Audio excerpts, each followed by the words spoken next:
Listeners, welcome to Everyone's a Little Queer. This week we have from across the pond in Essex, two beautiful humans. They are the 2024, I'm going to mess it up, Peugeot Attitude Pride Award winners. And they were also internet sensations with their beautiful, gorgeous wedding. Ali and Adam, hello and welcome. Hi, how you doing? Good. How are you guys? Doing good, yeah. Just evening time here. You guys just waking up? Morning? Where are you? I mean, we have kids. I've been up since 7, getting them ready for life. We've been going. We go nonstop. Wake up and go. So it's you're up. You've had your pancakes, your waffles. Yeah. Kids go to school. Exactly. We've done all the things, and now we're here. We're interviewing you guys and having a good time. We're gonna have fun doing it. Yeah, 100%. Thank you so much for having us as well. Yeah, really excited, and let's go. I think we're excited to get to know you guys a little bit more, and I know you're we said internet sensations, and the wedding just of the century is gorgeous. All the pictures, videos, everything that I could find and saw, I was like, oh, this is a wedding I should have been at. It would have been a party. We would have fun.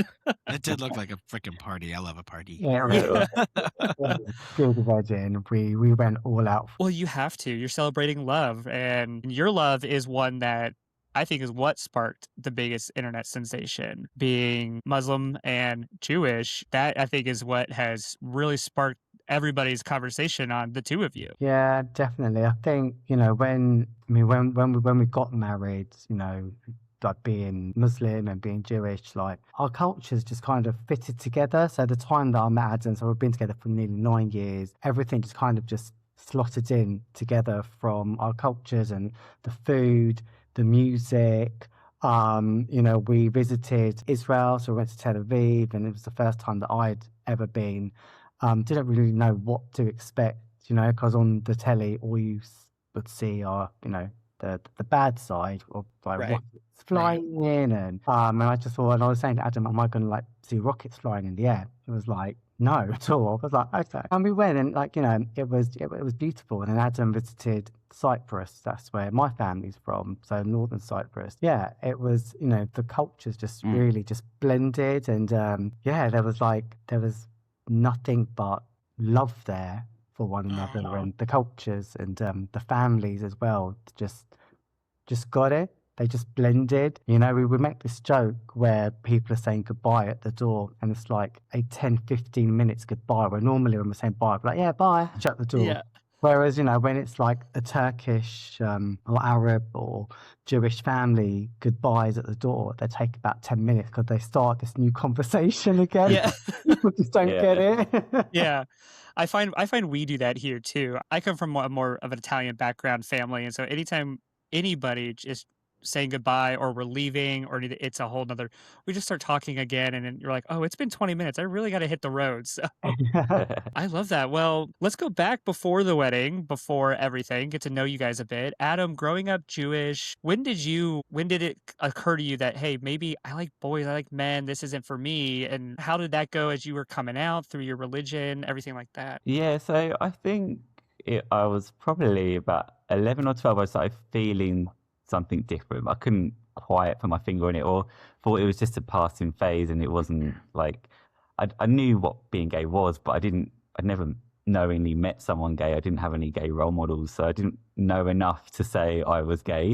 And then I got to a bit older, probably about 15, when I think just generally by this point it was probably about 2005. So being gay was a little bit more open and spoken about. And even if I didn't know anyone personally, I had more of a concept of what being gay was.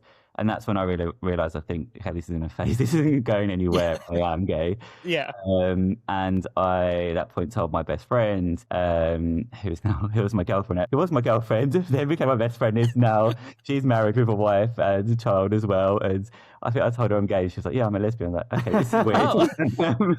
You guys were just using each other for cover. How convenient. So, yeah. I mean, we just held hands. That was the extent of our relationship anyway. So right. You want to give her a little peck on the lip? Probably like you would a grandma, maybe. You got to try it. You tried it, wasn't for you. You're always sticking on the Exactly. lips now, like, you know. Yeah. I just kept it with my friends for a couple of years. And about 17, I think I told my mum. Initially, she didn't take it well, but not in the sense of I've got a massive problem with being gay. And it was more the worry. With Jewish mums like to worry and panic. And it was Yeah. the worry of you're going to be on your own, you're going to get HIV, this is going to happen. Just all these things going through her head where she didn't fully understand what being gay meant either. And there's a million ways to be gay. Right. And I guess she knew a stereotype from the 70s, 80s, maybe. Right. So it took her a little bit of time, but she found comfort in, this is like 2007. So online Facebook groups were a big thing at the time, and other mums, and that helps her. And I've got 4 sisters, and they were older, so they were a lot more, I guess, I don't know, acceptance rather, but they had gay friends. They'd met gay people through their work life, so they were like, "Mum, it doesn't It's change anything. Like, right. Yeah. he's not going to turn into a monster overnight. Like nothing happens. Like so, yeah." And then she just gradually got used to it, and then told my dad, who was actually really supportive straight away. So family was fine, but it was myself. I struggled a lot for a few years in how I could be gay and Jewish, and I found that really tough for several years to get my head around. Even though the pressure wasn't from other people, it was actually from myself. Yeah, that internal conflict of were you just trying to make sure that you held true to your, because you are close with your religion. You're close being Jewish to the practicing and Mm. everything. What kind of helped you, I guess, find that internal acceptance with that? Yeah, it took me a few years, and I really did feel like at times I had to choose. And again, it was no one making me feel like that, but other than the pressure from myself. But Right. it probably came a bit from school, where some of the teachers, I went to a religious Jewish school, and some of the teachers I had who were maybe more on the extreme religious side, more orthodox side, I should say, were anything that came up around gay, LGBT, they're very quick to shut it down. So it did feel like there was a bit of a taboo that was brought up from that. But what helped me was making friends who were like me, like who were gay and Jewish, and I realized, oh, I'm not the only one. It's not just Yeah. me out there. There are other people, and finding that network, and that really helped me realize that I don't have to choose. I can find my own path. First of all, I can have aspects of whatever I want, and live, and that really helped me. I think that's important, and that's where when we, as queer people, we always try to find that community to help show us and shed that light on the fact that we are not just a one-off of the billions of people in this world. There's a lot like us, and we just have to find those people and find the ones that, align with us and what can help us truly be ourselves, right? Absolutely. I think it's really important that people find, I think everyone wants to, as much as we all want to be individuals, we also want to find people who look like us, sound like us, have the same kind of path as us, because that, especially when you're going for a bit of a rocky time, that helps you get through, because you can share experiences, you can share stories, and it becomes, your network and your community. So I actually was raised Jewish, but I didn't come out until my mid-20s, because I grew up in a very not necessarily Jewish conservative household, but just a conservative household in terms of my parents are triple Trumpers, so grew up in a very conservative mindset. So I didn't come out until my mid-20s, so I never struggled with kind of the Jewish religion aspect and also being gay. And also, as I grew older, I kind of delved a little bit away from my religion. I'm not a super religious person anymore, but I don't know, and then maybe you could educate us, Adam, specifically. What is the Jewish religion? What is their, do they have an official stance per se on the gay community? Because Israel itself, especially in Tel Aviv, they do have a fairly large gay scene. I know that for sure. Yeah, absolutely. There isn't, I guess, an official, I guess if you go biblical Judaism and the Orthodox people who are by the book, it's a sin, it's completely not accepted. Yeah. But nothing's accepted outside of living a very certain lifestyle. Correct. But I would say, I can really only speak for the Jewish community in the UK. I don't know so much about the US, but there's so many different, we've got liberal Judaism, which was what my family belonged to, which was, we're very proud of who we are in our history, but the world has moved on. We're in 2026, and Right. and things that were relevant 2,000 years ago aren't anymore. Like things like not using electricity on Sabbath, things like that. You Right. have to adapt and modernize. So a lot of people in UK are a lot more on the liberal modern side of things and accepting of LGBT, accepting of mixed faith marriages and things like that. So, but I guess the conservative Orthodox segment, it would completely, it's not accepted. No go. Jewish, like it's not a thing. I mean, I think that poor woman, like, she was a proper frummer. And we were out in a Jewish supermarket, like, she was proper religious. And we were in this Jewish supermarket and it was packed. And I was walking through and I grabbed her shoulders. I went, "Excuse me, love." And it was like, oh, God. Oh gosh. She's probably going to, where are we going to go? It's the mikveh to wash herself, yeah. Yeah. Yeah, That's what I she had was to go. thinking. Yeah. Like, every time we have this conversation, Adam's family, when we tell them, they just die and laugh. They're just like, I Oh can't my- believe, of all people, you grabbed the most religious woman in the supermarket. We need to move on. But it's like she's probably still bathing, like trying to get rid of the sin of you grabbing her. Yeah. Oh, she was probably panicking. I'm gay now. What do? I got to wash this off me now. Oh, to see that scene, I could see just probably like the look in her eyes too of like what just happened. Yeah. Yeah, it was That's pure funny. horror. Adam was like his face as well. I had no idea what was going on. She was horrified. He was horrified. He was like, just run, just run down the aisle. I was like with my like Bibles in my hand, like running Yeah. along, you know. So yeah. That is funny because there is a fairly like small, pretty religious Jewish community in southeastern Kansas City, and they have like a really big temple down there, and there's always like a grocery store that's almost like right across the street. So that's where you will see some more of like the Orthodox Jews. And I remember I was in that grocery store one time, and I couldn't remember the last, unless I'm obviously like in New York, the last time that I've seen like an Orthodox Jew. And I remember like looking around, kind of surprised. Like, I didn't know that. I'd only been in Kansas City for maybe a year or two at the time. And I was just kind of shocked because I didn't even know that community existed. So I did have also kind of my grocery store moment where I was like, "Whoa!" I thought that was kind of funny. We both have a little bit of a grocery store moment. But and then also, yeah, I did go to New York. My dad worked in New York City most of my life, and so we would always go to New York City and see the Jewish community there. And so I've always been around it. But like I said, I kind of moved away from religion, not for anything negative. It's just kind of not where my life has taken me. But Ali, how about for you in terms of your growing up, and how was it for you within your community? So, look, my family were very liberal. My mum was Turkish, my dad was Palestinian, but he spoke Turkish. My dad, he went and studied in Turkey. They were a very liberal household, but I'm 9 years older than Adam. That's 9 years younger. 9 years older than Adam. So, Age is just a number. yeah, exactly. But I had the joys of being born, in 81 and growing up in the 80s. So it was much more different. In the 80s, it was, rife of, HIV and AIDS. I remember Freddie Mercury when he died. I remember like the queer bashing that would happen. I remember people that would, and back then it would be called cross-dressing. Probably people that were trans, and that that was an absolute no back then. So people would cross-dress, and people would think that they were mentally ill for cross-dressing. And it was more men dressing up as women. So it was very negative. And my family, I wouldn't say that they were homophobic, but I think it was the trend when it was back in the 80s and 90s, and people would use the word pufta, faggot, and they would use really horrible words. And I just remember growing up, and I just remember being different. I was always different. I was always wanted to play with the female cousins, always wanted to play with Barbie.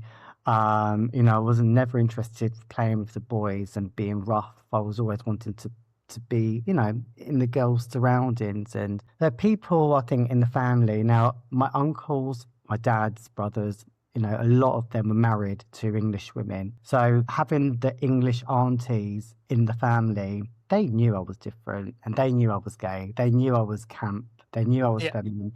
So they knew yeah, Ali's different, and Ali's gay, and I remember the conversation that people would have as I was growing up, and it was always very taboo, and they wouldn't talk about it out openly. But I knew there was conversation, and I always knew that I was different. And yeah, as I grew up and got older, and my family were very liberal. Being Muslim wasn't forced upon us. We didn't have to pray 5 times a day. We didn't have to, go to the mosque every Friday. The only thing that we did stick to was we didn't eat pork. That was it. Yeah. Don't eat pork and you're a Muslim, you're fine. But you can Yeah. drink, you can smoke, you can gamble, you can have affairs on your wives, you can do all of that. You can swear, but if you eat pork, you're not a Muslim, and don't be gay. So that was kind of the logic of growing up. And then I remember knowing when I got to it, and at school, back to school days as well. I don't know if you guys are aware of Section 28. No. The Section 28 was brought in by the government under Margaret Thatcher, who was a Conservative leader, and she brought the Section 28, and Section 28 was legally bounded that you weren't allowed to educate at school around being gay, anything LGBTQ related. It was completely banned. Books. Dang.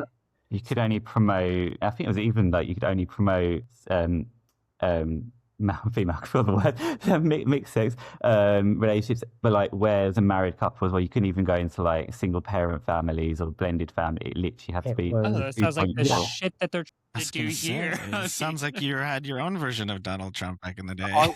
I grew up in Section 28, and I had no education on being gay. There was nothing spoken about, nothing taught about. I knew I was different. I was being bullied at school. It was a really traumatic time. And as I got older, and I knew that at this point, I knew from a very young age that I liked boys at the age of maybe 5 or 6, but I didn't know what it meant. As I got older, realized I was gay.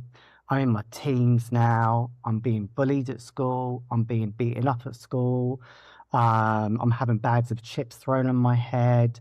No one's protecting me. The school's not protecting me.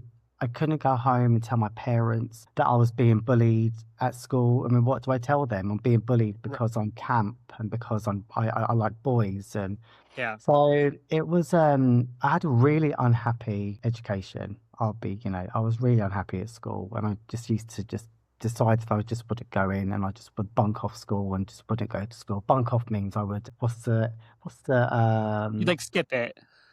skip school. Play hooky. He play skip hooky. it. Exactly. Hey, we watch Drag Race UK. We got the You got the lingo, lingo. You got it. Okay, you got the lingo. Fine. Well, that's like the only thing I knew about Margaret Thatcher was from when Bag of Chips did Margaret Thatcher and Snatch Game. Yeah. So, I mean, that was my upbringing, and then until I came out. Now, I never came out to my dad. Unfortunately, my dad died when I was 30, it's come up to 15 years this year, yeah. And I never came out to my dad, but I never brought a girl home, so I'm sure he knew that I was gay, and he loved me very much, my dad, and was always make sure that I was safe. So yeah, I eventually came out to my mum, and she was, devastated. Again, I think very much what Adam said about his mum, it was pretty much the same. It was more about what others would say, what the community would say. It was more around gossip, and so it was a really difficult, challenging time, and that we just brushed it under the carpet when I did come out to my mum. But it was when I met Adam, and I thought, you know what, he's the one, and we need to deal with this, because I'm not letting this go. I love him, and we need to tackle this head on. And we just went from there, and it was a really difficult time actually when I did come out. And I think it was one explosion after another for my mum, where it was, I'm with Adam, we're moving in together, then we bought a house together, another explosion, then we were getting married, and she had to deal with it. And I think I got to that point where I was so exhausted from arguing and crying and being excluded. And it was a really difficult time. We had to start working with my mum. And I think that's the key thing that we need to do here. As much as we know we're gay, we want everyone to accept us and be, accept us because, we're not going to change. I Right. think we need to start looking at the other party, the people that are worth investing in. And my mum was definitely one of those people because it's my mum and I love her very much. So we had to start investing in with my mum to work with her, give her the time to process, give her the time to understand, give her the time to accept. And 9 years later, and here we are today, and my mum is one of our biggest supporters. She loves Adam very much. She was the first one up on the dance floor at our wedding. And I just think it's that element where you just need to give people that time to process. Now, did you growing up, I mean, I know you said you were bullied and kind of had not that acceptance of around in the community. Did you start developing like a chosen family? Did you start like finding these little small groups that you could at least confide in or grow as you grew up? When I was like in my teens, 18, 19, I didn't have any pockets of gay friends or mix with any gay people because I was too scared in case I got found out. And, families are very nosy, especially Yeah. my family and other family. They're very nosy, very nosy. So I couldn't risk of that coming out. So I didn't have, it was all straight friends and my cousins, so we'll do a lot of, all the straight things. And it wasn't until I got one of my first jobs, and it was at a company, a training organization, and my boss was gay and I wasn't out at work. I used to tell people at work that I had a girlfriend, and people would laugh and snigger, and people were like, oh, so what's your girlfriend's name? And where's your girlfriend tonight? And Yeah. the questions were always there. And it wasn't to one day that I came out to my boss, told my boss, and he actually helped navigate through with work. And then before I knew it, I think the other gays and lesbians in the office sniffed me out.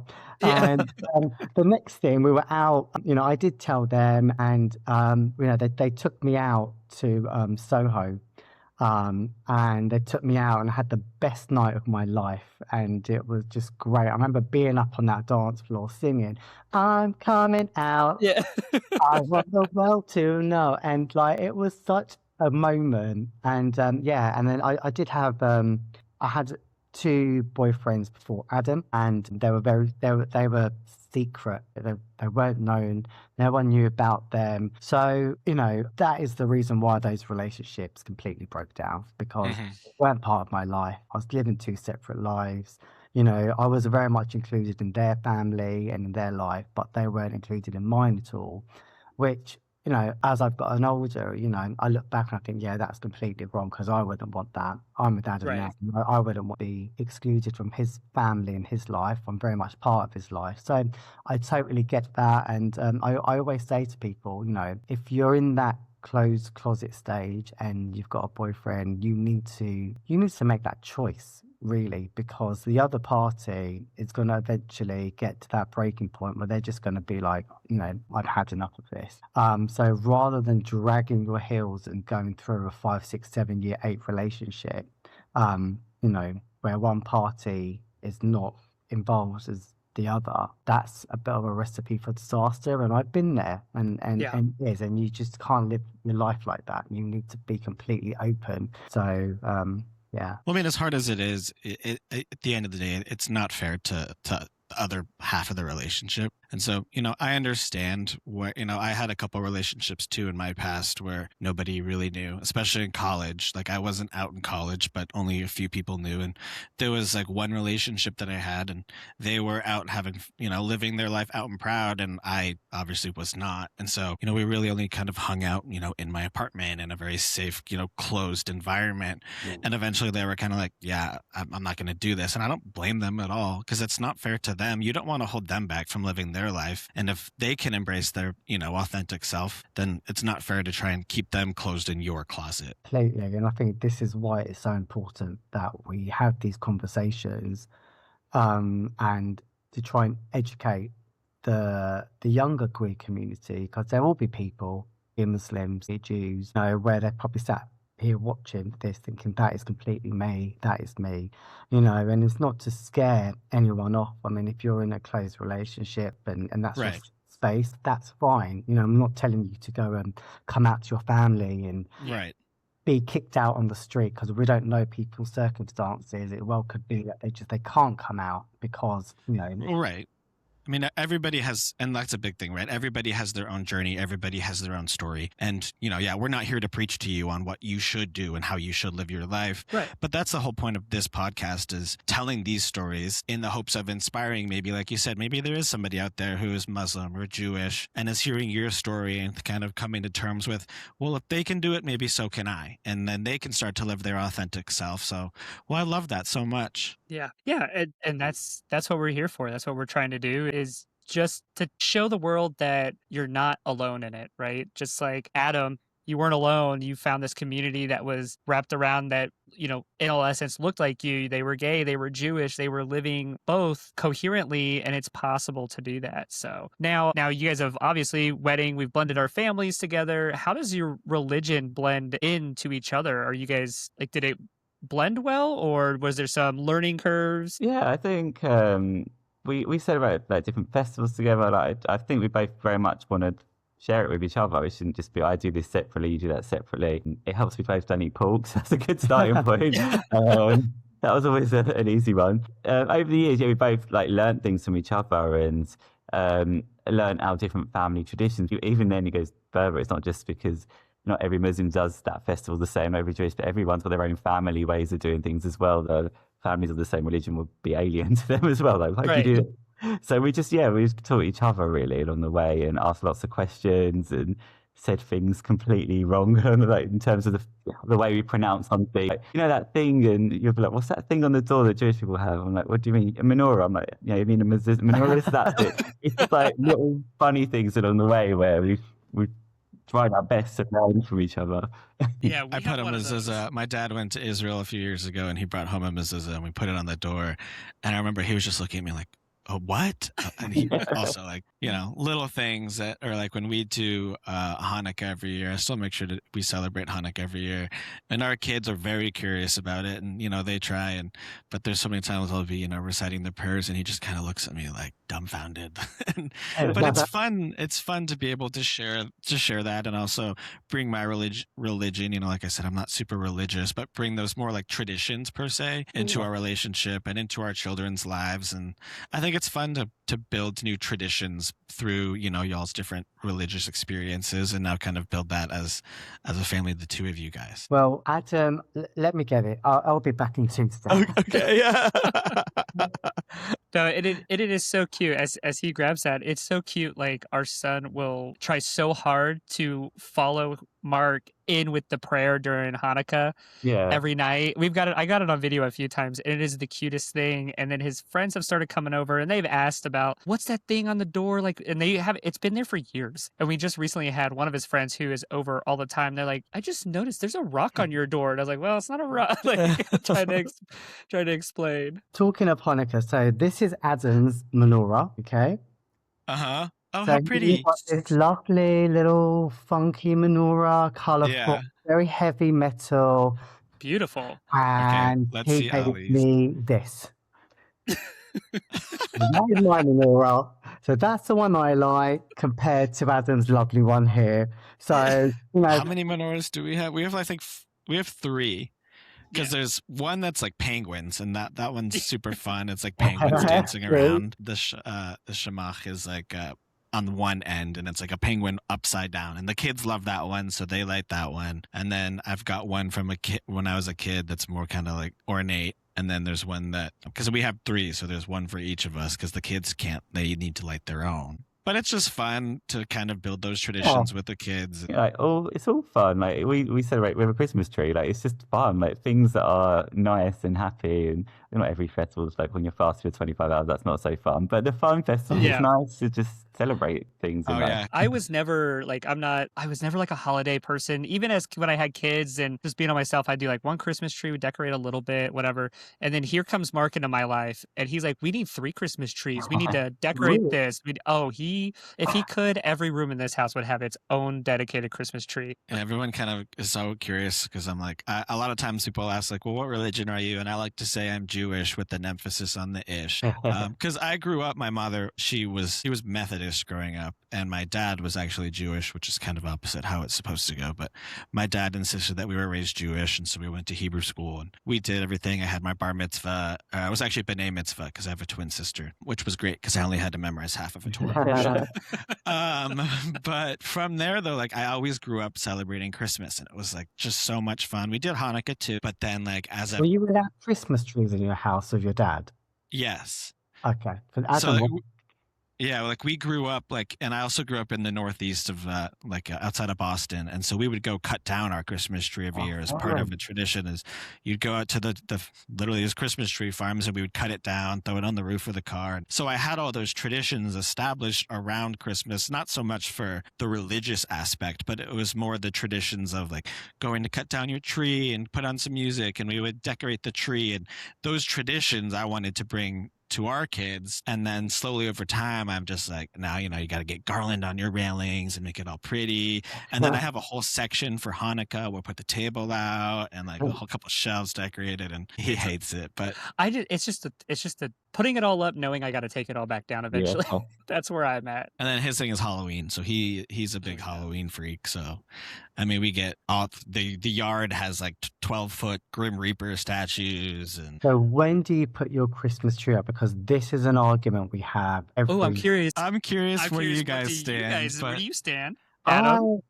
Oh, go on. When would you have? So me, I think the last weekend in November or the first weekend in December. I think I'm on Ali's team here. I go literally after bonfire night, so the first weekend, so maybe the second weekend in November or the first. I just go there.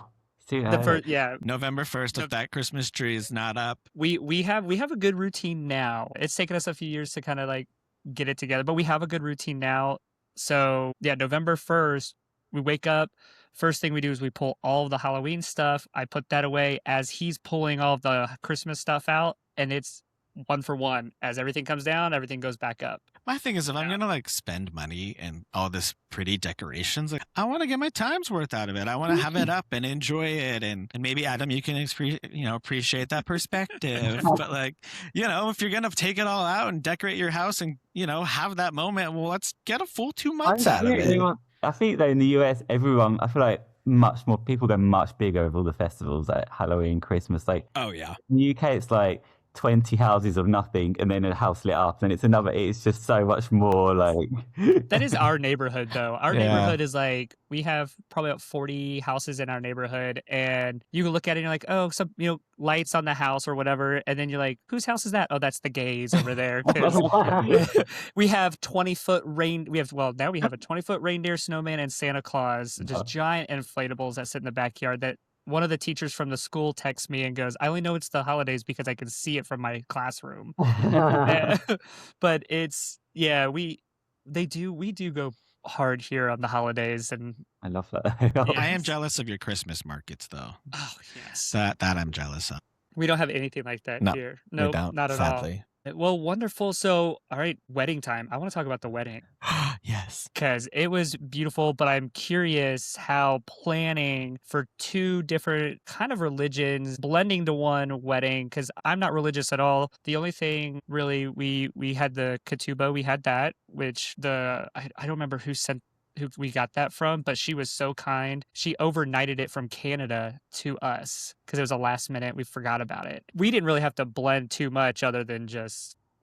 Yeah, I think I think at the start we kind of said this departs from, we couldn't take everything from both cultures or both religions and make it into one. I think it probably would have been too much.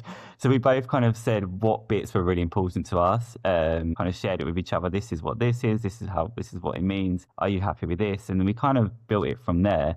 So it seemed scary at first, of like, how are we going to do this? But then we kind of like, right, it was actually really nice getting to pick. Like, it wasn't traditional Jewish wedding of you cover everything, and we could actually get rid of the bits that were really old-fashioned or really towards a straight couple or towards certain situations. And then Ali said, like the bits that were really fun and uplifting and energetic, and actually we got to create our own kind of ceremony from there. Firstly, Adam tracked down his female Rabbi Rebecca, who did his bar mitzvah when he was 13. That's fun. And then she conducted our ceremony at our wedding, and she's lovely. She's liberal, really lovely. Rabbi Rebecca. If you don't know her, look her up. And if you're ever in Finchley, go to the Finchley Synagogue. She's there. She will welcome you with open arms.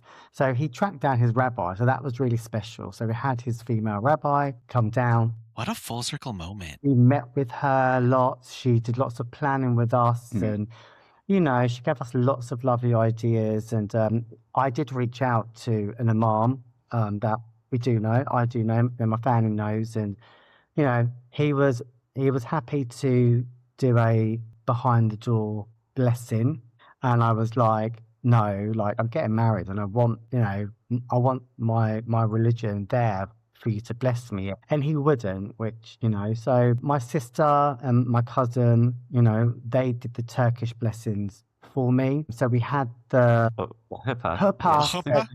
we had the huppah, yeah. Sorry, I do know. So we had the huppah. So my sister and my cousin, they did the Turkish blessings for us. Adam's dad and his sister did the Hebrew best, like the seven Hebrew blessings, blessing. but we modernized it. Like we didn't do the literal translation because it really was like you will obey the husband, wife, you obey her. Like it was much more. So we really blended that in. The ketubah, Adam did all of that. So he went online, he found a ketubah, like a template, designed it with a Hamza hand at the back, and we then sat down and was like, right, what promises are we going to make to each other? What do we believe in? What do we want? I was like, well, I think you should cook dinner every night for me. I think with the blessings, once you get take out the religion, and it sounds a bit crazy, but once you take out religion, it's just words that are really nice blessings that anyone of any religion or no religion would really like. Yeah. Things like house with peace, a house with happiness, like things like that. Like, so we just kind of focused on the words rather than it being this is a Hebrew blessing, this is a Turkish blessing. Actually, it's just really nice, lovely words to have. So we've got Adam, one of Adam's friends and one of my good friends, to read the ketubah out so people knew what it was. And then we did a smashing of the glass because, you know, everyone was waiting for that bit. Hyped bit of the wedding. Everyone loved it. Good. And I think that's one of the regrets I have from our wedding is we didn't smash the glass. I still kind of regret that. Well, we couldn't. We got married on the beach, so we weren't allowed to have they were a little restrictive, and even it was like up until the last moment. Even something like flower petals, they were hesitant to even allow us to have actual flower petals there, just because they didn't want it getting into the dunes or anything. Because the turtles nest over there, so they try to keep the area as natural as they can. Yeah. And so that was one of the things is when we were talking with the organizer of the place, we had brought up, you know, the smashing the glass and everything, and you could see his face was just one of do not bring glass anywhere near the outside. He was so worried about it. We're like, okay, you know, we can adjust here and there. Going back to your wedding though, I think that's one of my and ours as well is one of my favorite things about just queer weddings in general is there are no rules. And that's what's so fun and for, you know, queer weddings in general is well, you guys get to make up your own rules and whatever makes that queer couple a couple and celebrate that. I feel like so many times when you go to straight, quote unquote, straight weddings, they're very regimented in terms of what happens and how they go. And that's why for me, I love queer weddings so much because you almost don't really know what you're going to expect. You kind of get to go in and just get married again. Let's do it again, right? But that's why I love queer weddings, and especially for you guys, you didn't have to, you know, you made your own wedding, quote unquote, rules, and you got to bring and bridge the gap between the two of you and your religions and your traditions. And that's what I love about and that's the same thing about queer couples too. We're so fun and we get to build our own traditions. And so I love that your wedding turned out to be such, you know, a magical experience. And also you know, it went fairly viral that everyone got to see that because that's what everybody's embracing is, wow, just look at these two people who are bringing together two kind of, you know, what most people might think is controversial. And now they're together and living their lives as fully and happy. And you made a fun environment. And I loved your wedding so much. I definitely creeped online about it. But I love that. We've definitely had the controversialness over the last couple of years. You know, we've had and I think, again, there's just words, and people will look and focus on like the negatives, and will try and make us like the faces of like, Israel and Palestine, and end of the day, like, we're not, just because we're Jewish and Muslim and we're married. Like, of course we know what's happened and what's happening, but we're not the faces. But people have gone to the extreme of making TikTok videos about us. We've had death threats. We've had, one of the messages recently, and then this one hurt. And I was like, really? They were like, we need to check the Epstein files on these guys. Oh, for fuck's sake. And I was like, are you seriously dropping, That's going a that yeah. low? But hey, if we are rattling people because we are talking about who we are and our journey and our love for one another, if we're rattling other people, and we'll keep talking because we're not going anywhere. Well, no, and I think some people, the haters, the people who are having these comments, they're looking at you too on the surface level of who you are. They're looking at he's Jewish, he's Muslim, and then just attacking that. They don't know who you are, and they're not taking the time to get to know how beautiful you are as people, how energetic, how fun, and always bubbly. All the messages we sent back and forth on Instagram and everything. Every single time we would send, I'm like, these guys are just, I want them to be best friends. So when I come over across into Essex, we could hang out, we could see, and because you're just so energetic, and the people are missing out, and that's what they do. They miss out on finding good people in their lives to have that can maybe bring a little happiness, because some of these people need a little bit of happiness in their lives. Yeah, I agree. They're just sad. So we should have given the airtime. Yeah. Well, in terms of like airtime, I do like to think though, like for every negative comment or any kind of, hate that you get, whenever we kind of get some comments and stuff like that too, I like to think of, well, for every negative or bad comment that we get, maybe there's 3 or 4 other people out there who are inspired by what we're doing. So, screw your 1 or 2. If you want to have your moment, have your moment. But my goal is, well, we're inspiring all these other people. So like, I'm going to keep living my life. You can have your moment. When they Definitely. start and you see the people responding back, like protecting us, Yeah. and spirals into this whole another conversation. So it's not even about me and Adam anymore. They've spiraled off of us because there's other people now stepping in, and they are protecting us, people that we don't even know. And I'm just like, wow, like there are actual decent people out there as well. Mm-hmm. So, Oh, yeah. that's what we need to focus on and look at. And we need to focus on the issues that are happening in the world, like, like our trans brothers and sisters, the T-shirt, let's protect the child. They're going for a really shitty, difficult time right now with the Supreme Court in England making them, trans women are not women, is what they come out with, and about the use of bathrooms. And then you've got the US with all of their craziness that the Trump administration's doing, removing the Stonewall flags and removing, HIV medication and trying to ban anything LGBT. I feel like the world is like going backwards, where there was a point where we were so forward. It's also scrambled up right now, and it's really, really scary. It really is. Yeah, I had told Mark, because we're going to New York in May with some of our girlfriends. We're having like a little girls and gays trip. We're like, fuck it, we need to get out of here. Let's go somewhere. We're gonna go see some good shows. And then when they had taken that flag off of Stonewall, because we visit Stonewall every time we go, and I said, I will bring my own flag, and I'll put my own flag out there. And I have some giant pride flags. Oh, he would. And like, I have no problem. I mean, our neighbor, we had a homophobic neighbor once, and she threw a fit about one pride flag one June. And I've told this before, but I said to her, I said, oh, so sorry, I didn't mean to offend you. So I bought 100 of them, and I put 100 pride flags in my yard. And I said,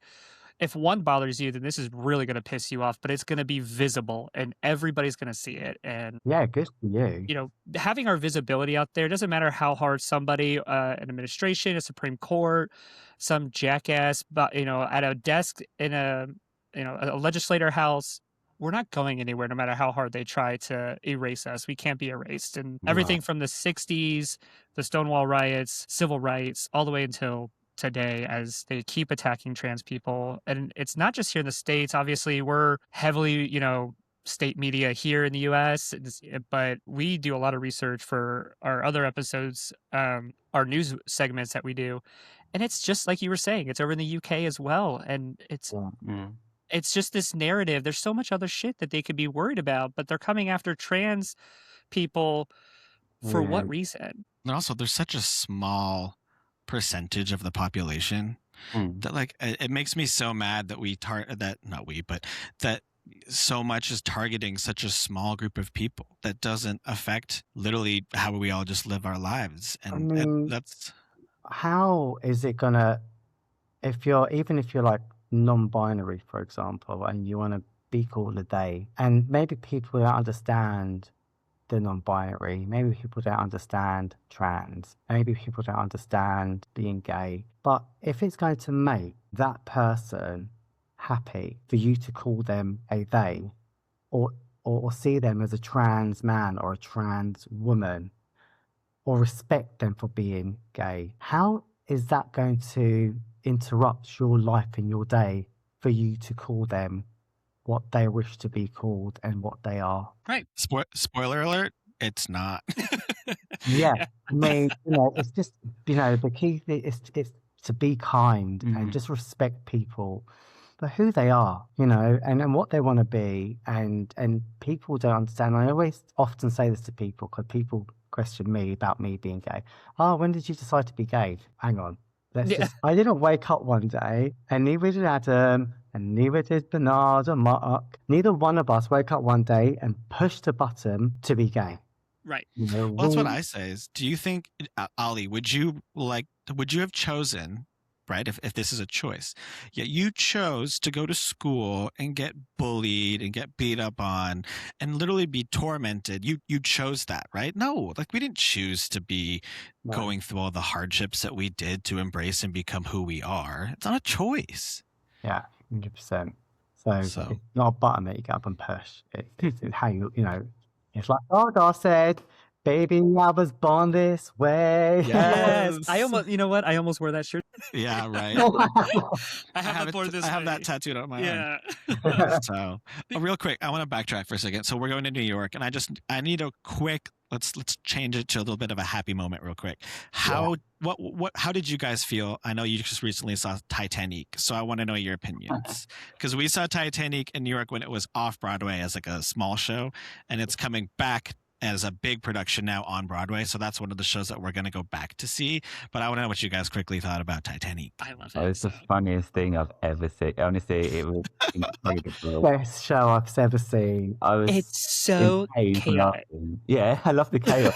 I didn't know what was happening. Like, you was like here, there, and it was like all these characters that just all brought something to the show. And like, I went because I didn't actually know how comical it was going to be. I just saw it was like based on Celine Dion songs, and I'm a huge Celine Dion fan. I've been to Vegas 3 times to see her when she did her residency, and I've seen her over here loads. And I said to Adam, I really want to see the Titanic. How you say it? Titanic. I want to see if, so he booked tickets for my birthday. So neither one of us, I mean, he's not a Celine Dion fan. He really is, really. So, before my time. Yeah. Well, we went, and it was just great, wasn't it? Do you know what I loved even more? That's like 80% of the people there were like loving it, enjoying it. I loved seeing the really confused looking people who thought they were going to like a show. What's the Titanic? Yeah. That actually made me laugh even more. There was a few faces that just had no idea. They're just like, what is happening? When we went to go see it, I had been wanting to see it for a long time. And finally, we were in New York with his best friend, and I said, I got tickets to go see this. We're going to go see it. So it's us 3.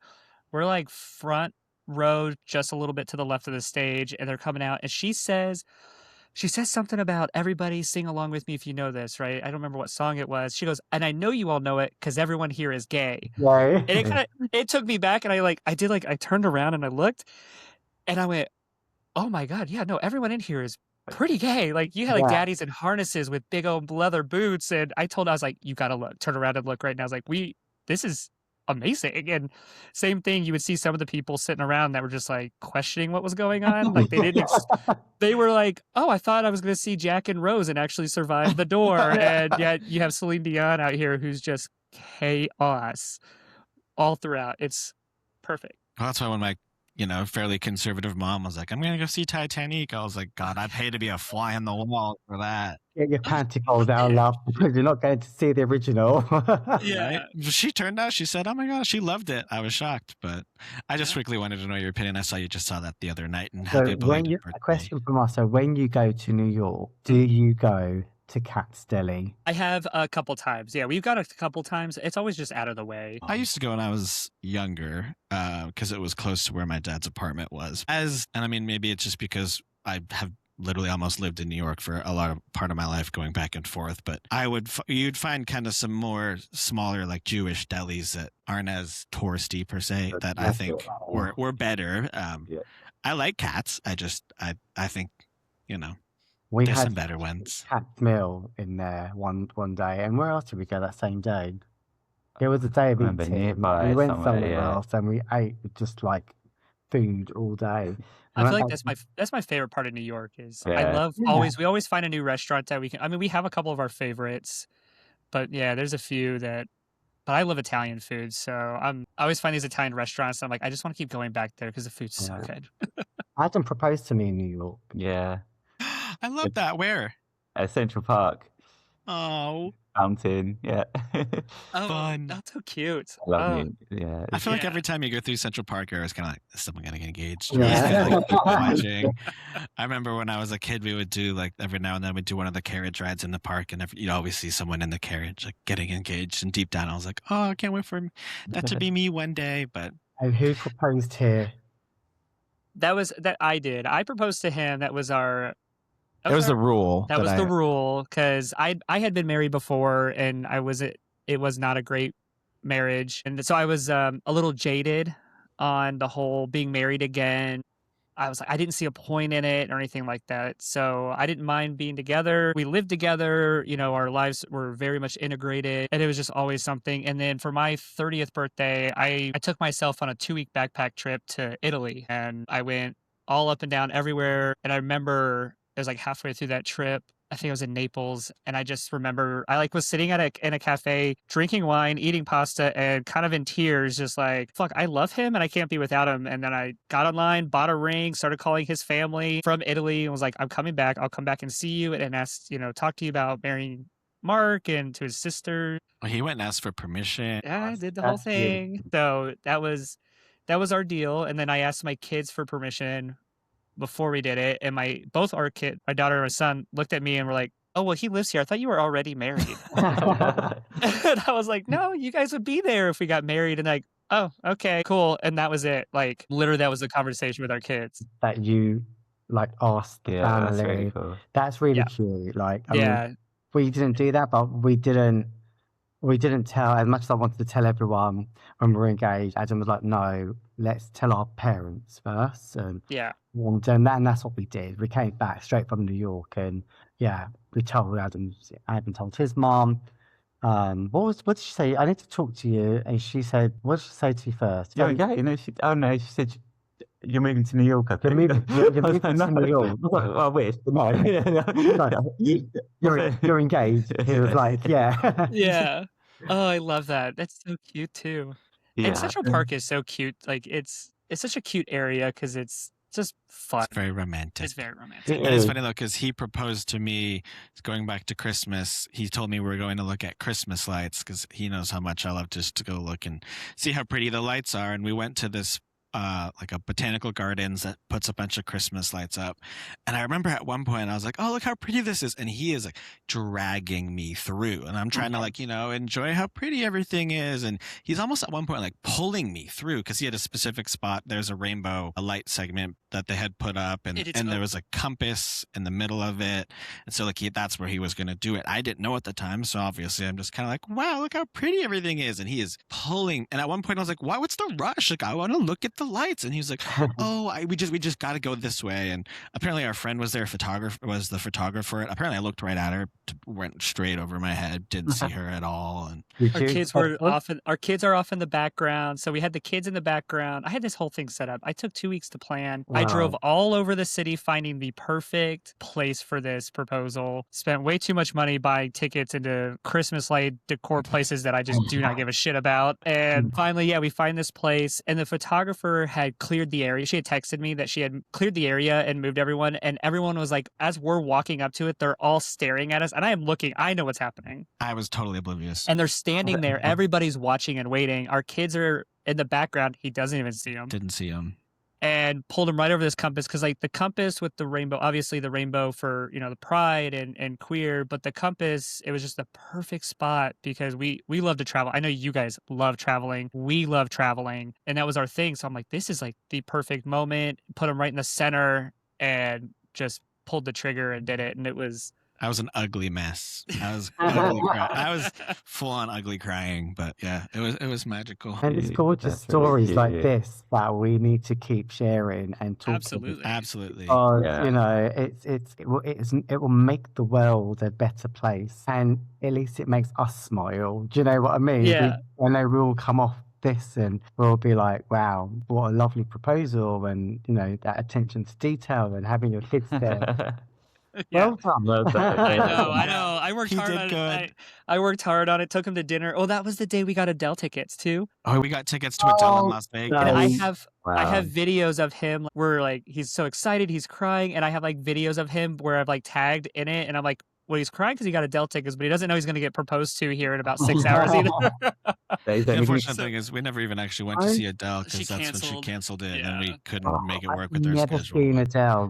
It's We went to Vegas in 2024. Yeah, 24. When we did like a road trip around Yeah. San Francisco and Vegas and all these places. And I was like, shall I buy Adele tickets? I mean, they were so expensive. And I thought, oh yeah. I can't pay that money. Oh yeah, It was like $2,000 for Yeah. two tickets. I was like, no, I'm not doing it. So I bought tickets for Shania Twain instead. And I thought, well, they're more reason. I thought that was like $300 for two tickets. Yeah. We were going to do that. And we got to Vegas. And then when we were in Vegas, we went to the Caesars Palace box office just to find out if I could get Adele tickets. And the guy was like, yeah, I've got 2 tickets for tonight for $350 together. And I just was like, we're going to see Shania Twain tonight. And Adam was like, no, we are Yeah, not. no offense, but fuck I Shania Twain. Yeah. He was like, no, if I, we had, my Yeah. auntie was seriously ill Uh, back and whilst I was out in America, she had, we didn't know, but she collapsed from a brain hemorrhage and Oh, no. sorry. thanks. And it was like right in the mix of this trip. So I get it why he said no, because Adele is all Quite about emotional. emotions Yeah. and love song. I was a blubbering mess, but I was Yeah. like, you know, and everyone was like, don't come back because there's nothing you can do. Like, right. yeah, but that I kind of wish I did go to see Adele because Shania was good. But Oh yeah. I know 2 songs of hers. We know what. Yeah. Good too. Yeah. Yeah. I love it. Well, I would love to see Adele. I mean, that's my thing is I think now I'm to the point though where ticket prices in the States are so damn expensive that I'm like, it's cheaper to like I could fly to London, see the show and home and spend the same amount of money. Really? Yeah. It's just Wow. insane. Yeah. Well, like when Taylor Swift was touring, a lot of people in the States would go over to the UK because it was cheaper to go see her in the UK, including airfare, than it was to actually see her in the Mhm. States. Yeah, it's Thank insane. you. Well, your wedding, beautiful. You guys killed it. What has that? Now, I know you guys we talked in the beginning, introduced you guys as the Peugeot 2024 Pride Attitude Award winners. What else? I mean, this wedding, I feel like, has really opened up a lot of doors for the both of you and kind of put you guys out there a lot. It has. So since the award and that first article, and lots of doors have opened since then, and we've been doing lots of podcasts like with yourselves, lots of interviews and articles, and then we've recently been nominated for a Gamedio Award, which is for Influencers of the Year. And you say you watch Drag Race. Do you know Bimini? Oh Yes. yes, We're Love up Bimini. against Bimini. No way. Yes, we are up against Bimini and Alexis and Blake and me and Adam. So there's 3 of us in the category, and the awards are in 2 weeks. 2 weeks in Manchester. So I've got my outfit. I'm not showing it. I've Yeah. nailed my outfit. All ready for the red carpet. I haven't seen Adam's outfit. He's been doing his outfit. So we need to kind of see, but I'm sure it I've will. also got bags. I haven't even taken it out of the bag every delivery. Yeah. So See, yeah, I'm like Ali here, where I would definitely. I love an outfit. Oh, I he loves an love outfit. an outfit. Give me a reason to dress up for something. I'm fine. going all out for it, Yeah, and it's I'm going to be going all out. great. My I'm outfit's like ready. the opposite. I just want to be comfortable all the time. Like I'm like tracksuit and like, I just if I could, I love if I could go to everywhere, I would go to so many more things if I could just wear comfortable clothes. Yeah. You need to get some lovely like designer, or not even designer, but lovely like matching tracksuits. Like people do wear them to like awards these days. Yeah. You know, like you can go as you please. It just says come as yourself. So you Yeah. know, we've got more podcasts coming up. We've recently been contacted by a casting producer. We don't know what the show's about. We just literally, this was yesterday, and they were like, "We've seen you. We've got a series, and I'm one of the producers. Can we have a chat to see if you could feature on?" And we were like, "Yeah." And we've got a call booked in with them. Traders Uh, UK. So yeah, Gays UK. Yeah, I love that. So Desperate Housewives of Essex. So Yes. Here come the gays. That would get so many views. I'd have to like VPN that one to watch that one. I love it. Well, awesome. All right, gentlemen. So as we wrap up, though, we ask everybody, what does pride mean to you? And you guys can answer together, one-on-one. It means to me, it's like being yourself, whatever that means. Like we're all unique, but we're all part of this community together as well, and it's just all coming together in our own unique ways, and not being afraid for like. There's a lot going on the rest of the year that hopefully one day you can just feel I'm out there, I'm loud and proud, and I want to be with my community to celebrate, process, whatever that means to you individually. Yeah, I mean, I have to agree. Pride before, you know, when I used to go to I've been to many prides, it was always a fun occasion, and I would always be there for the dancing and the funness and just being able to be myself. But I think in this day and age, pride is at another level now where we have to be there. We have to march. We have to protest.